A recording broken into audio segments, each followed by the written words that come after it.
Dia pas bola rugby tu and saya tak perasan bola tu hentam terus biji mata saya. Saya pernah jatuh longkang dan tak ada siapa pun tolong. Dia bermula dengan suara terang-terang. Kalau dia cakap laju sangat, memang saya tak dengar. Saya kena tanya ulang-ulang. Mungkin kekurangan kita ni adalah kekurangan yang biasa. Ramai lagi orang yang lagi susah pada kita ni.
Bila sebenarnya Kai hilang deria penglihatan?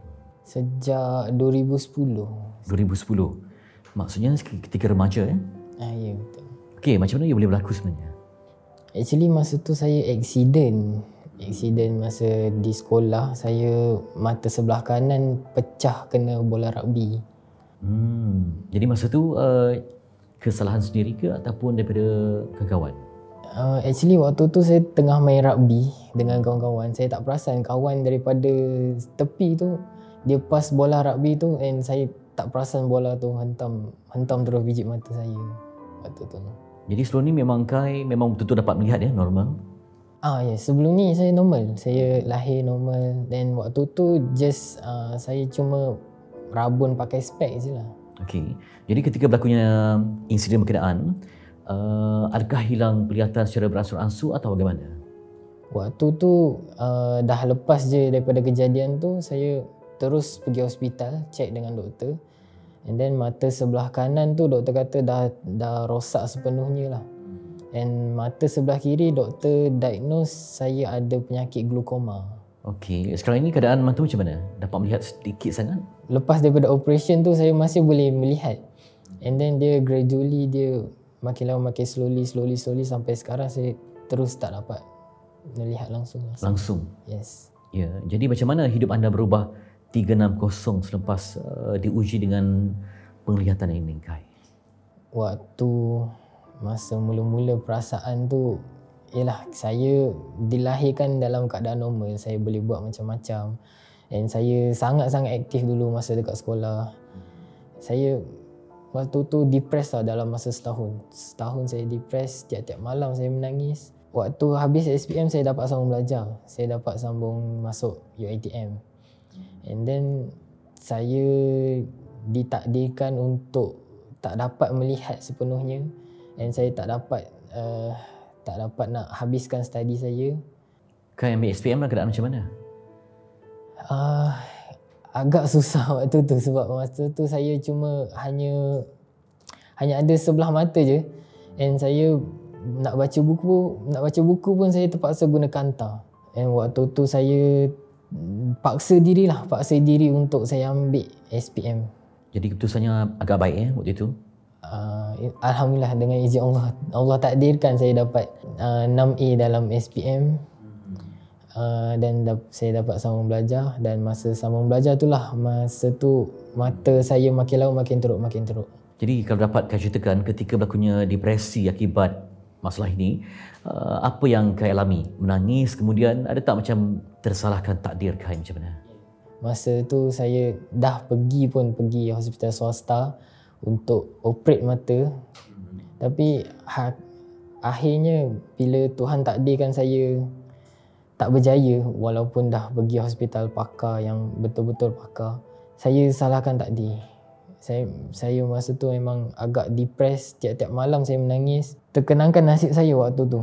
Sebelum ni saya dah capai SPM dengan keputusan yang cemerlang semua. Saya nak sangat capai cita-cita saya, tapi semua tu terkubur. Macam Apa tu. cita-cita Khai? Asalnya saya daripada kecil saya tanam cita-cita ni. Saya nak jadi seorang governor bank negara. Okey.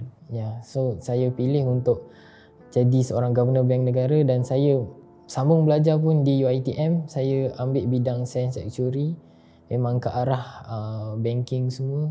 So saya waktu tu saya terpaksalah kuburkan cita-cita ni.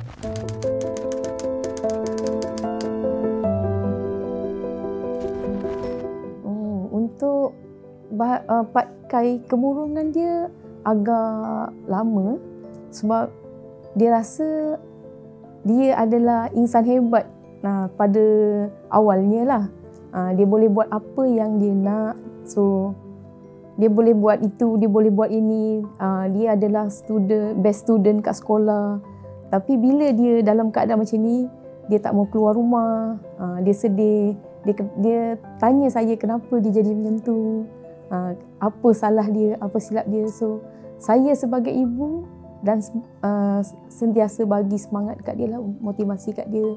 Kita kena terima hakikat sebenarnya yang Allah uji kita tu ada sebab.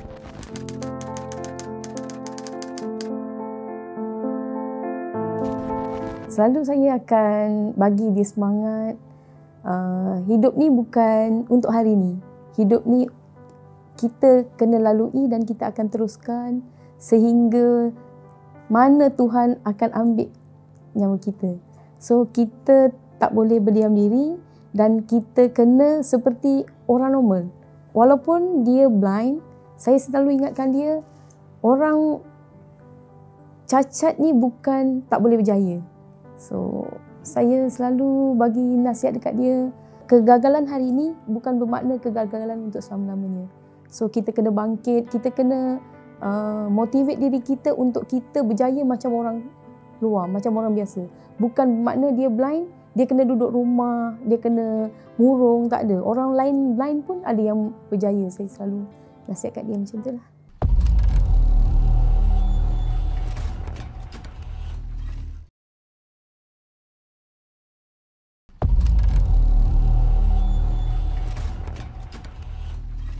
Lelaki ini seorang jurutera yang dihormati, periang, petah berbicara, seorang suami yang soleh, seorang atuk yang periang, layani cucu-cucu dengan telatah dan pelbagai karakter yang menawan. Namun, diuji dengan kanser peti suara yang hampir merenggut kebahagiaannya. Kini berjuang dengan suara seperti robot yang bernyawa, sebuah aduan jiwa.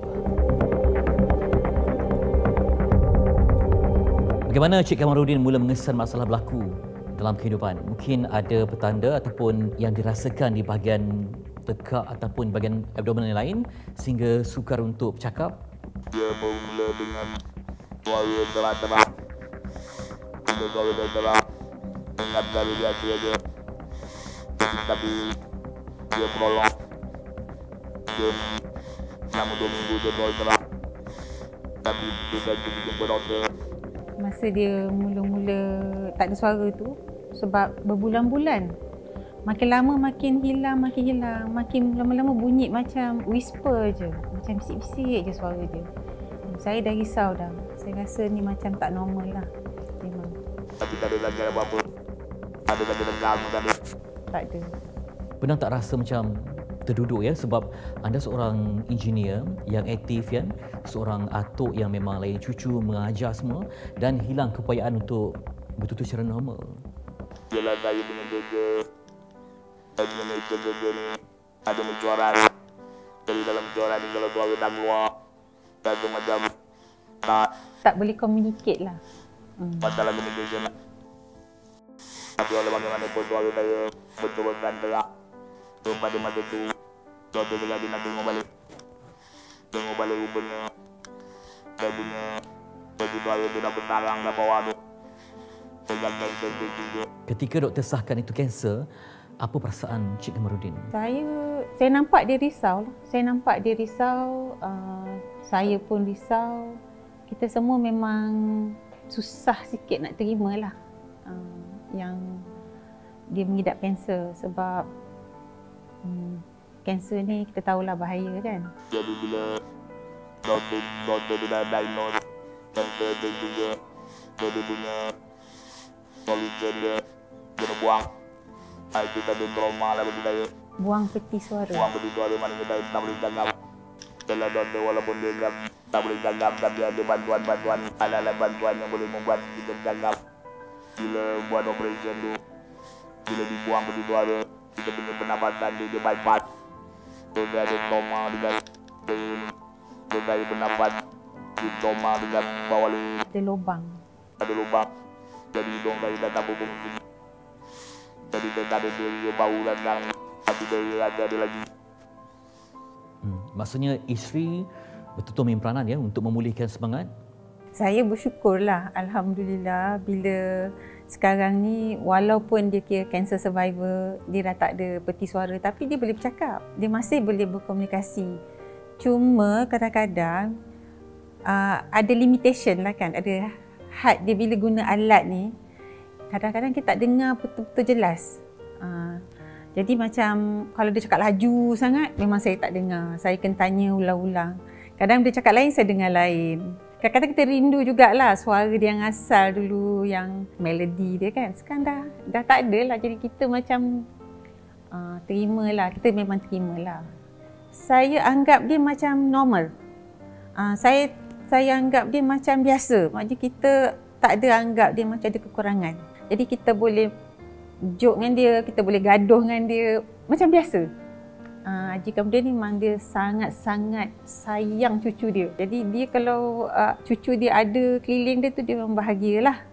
Dan kita pun duduk dekat-dekat kan. Jadi memang saya rasa tu yang membantu dia lah.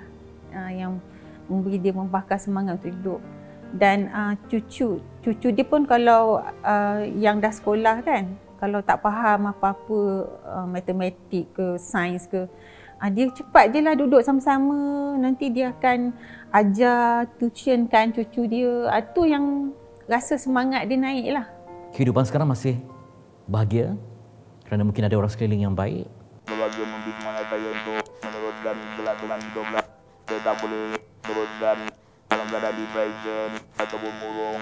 Dan jadi semasa pulihkan semangat saya sendiri, dia kena mendekati diri dengan Allah juga lah. Fikir, beribadat, berfikir untuk pelan aku bangkitkan semua semangat. Kawan-kawan pun kan, dia ada geng dia yang pulihkan semangat dia, yang bagi dia semangat. Ada juga geng Bukit Jelutong you lah. Pergi malam, pergi minum sama-sama, pergi masjid. Di dalam persatuan lalu Malaysian dari yang kami Association ada orang ahli itu sudah 30 tahun lebih dia buat operation. Masa dia kena tu umur 30 lebih. Jadi sekarang dengan 60 dah, umur dia sekarang 60. Jadi itu membuat kita semangat juga lah. Sebenarnya bukan yang kedua lah. Kita diberi ruang untuk hidup sama lagi lah sama. Kalau ada umur dan ke ni lebih menanggungan dan tapi di kalangan perempuan yang tahu kan yang sampai bahagia paru-paru dengan promo. Saya ambil semua, belum ada apa lagi lah. Sebab paru-paru ada di kalangan kita yang dah meninggal sebab paru-paru juga. Cik Kamarudin nampak begitu tabah ya, nampak semangatnya luar biasa, nampak sihat. Jadi apa saranan kepada orang lain? Jangan merokok. Merokok ni bukan saja menyebabkan kanser, tapi banyak lagi benda lain yang menyebabkan saya terus betul. Macam di kalangan ahli MLA, Malaysian Laryngectomy Association, ada yang bukan dia yang perokok, suami dia merokok. tapi dia yang kena. Jadi sebabkan suami merokok, dia kena kanser peti suara. Jadi dia peti suara yang kena buang. So sekarang ni dia yang macam jadi mangsa keadaan lah. Jadi orang yang merokok ni dia kena fikirlah. Bukan dia saja pada diri dia sendiri, tapi bahaya kepada orang yang keliling dia, isteri dia, anak-anak dia.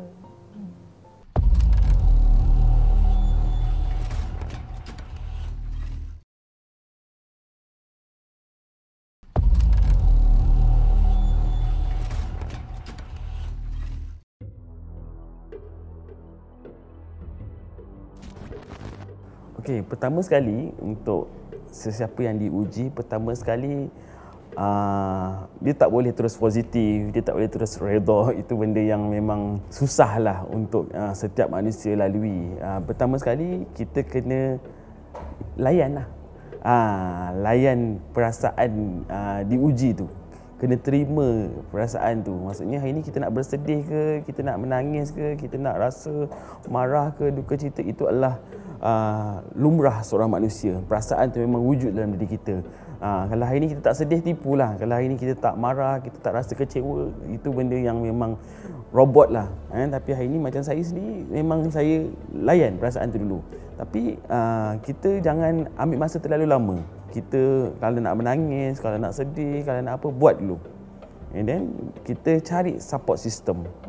Maksudnya hari ni kita cari orang sekeliling yang memahami mungkin cabaran, kekurangan yang terjadi pada diri kita tu. Mungkin paling dekat adalah keluarga lah. Keluarga, mungkin sahabat ataupun orang yang senasib dengan kita.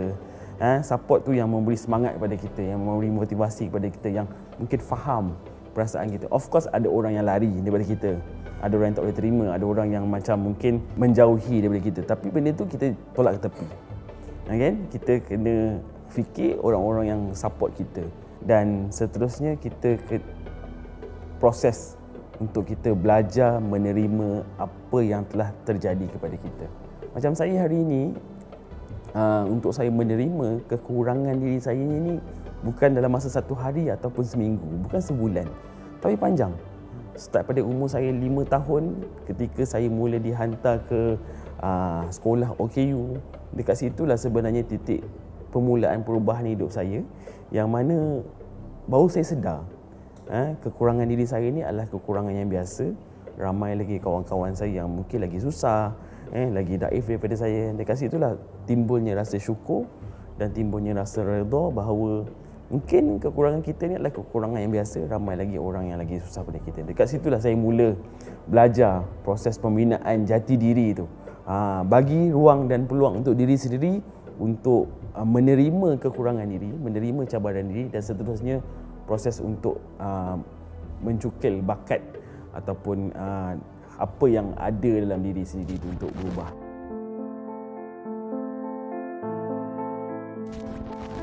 Okey, kemudian ni bila saya dengar kisah dia tu, saya nampak pertama sekali adalah jangan menyendiri.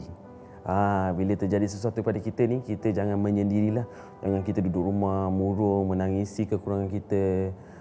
Kita kena keluar ataupun cari support system yang bantu kita.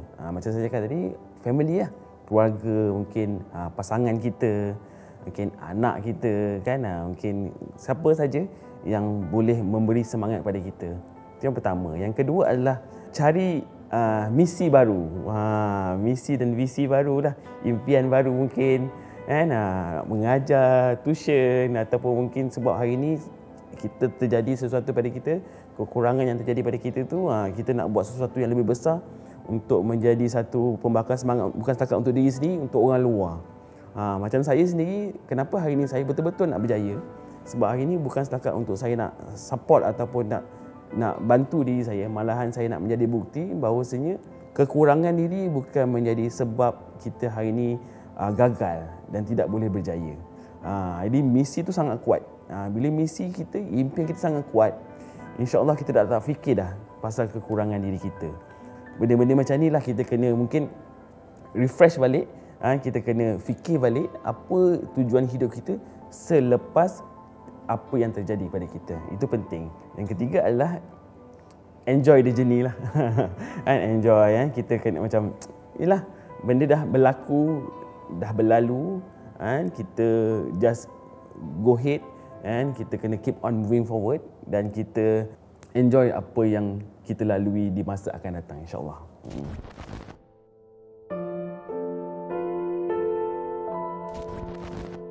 Okey, pertama sekali kena sabar. Sabar. Memang orang cakap perkataan sabar ni sebenarnya besar.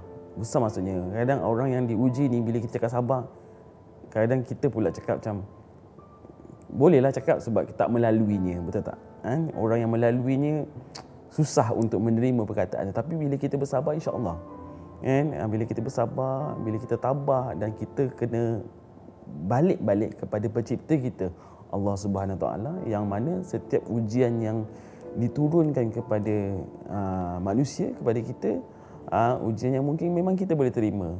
Dan bila kita ada iman, insya-Allah dia akan dipermudahkan. Kita berdoa kepada Allah semoga urusan kita dipermudahkan, kita berjumpa dengan orang yang baik-baik. Sebab bila kita diuji, bila kita ditarik satu kekurangan diri kita, macam saya sendiri dulu, saya ada satu sifat sensitif, terlalu sensitif dalam diri. Kadang bila kita, orang pandang kita sikit, kita dah rasa malu. Bila orang tengok kita ni lain daripada orang lain, kita pun rasa macam kenapa nak pandang-pandang. Pada mulanya dululah. Tapi bila kita dah menerima, bila kita dah menerima diri kita, itu adalah proses penerimaan, satu proses yang panjang. Jujur saya cakap, saya sendiri melaluinya. Saya bukan cakap berdasarkan teori, tapi saya cakap berdasarkan realiti saya melaluinya. Memang satu proses yang panjang, tapi kita kena melaluinya dengan kuat dan tabah, dengan ada orang sekeliling yang membantu, insya-Allah. Ia akan dipermudahkan, dan selepas itu kita dah tak fikir dah pasal kekurangan diri kita. Kita dah, kehidupan kita walaupun ada kekurangan, kita dah seperti orang lain juga yang tak ada apa-apa kekurangan, insya-Allah.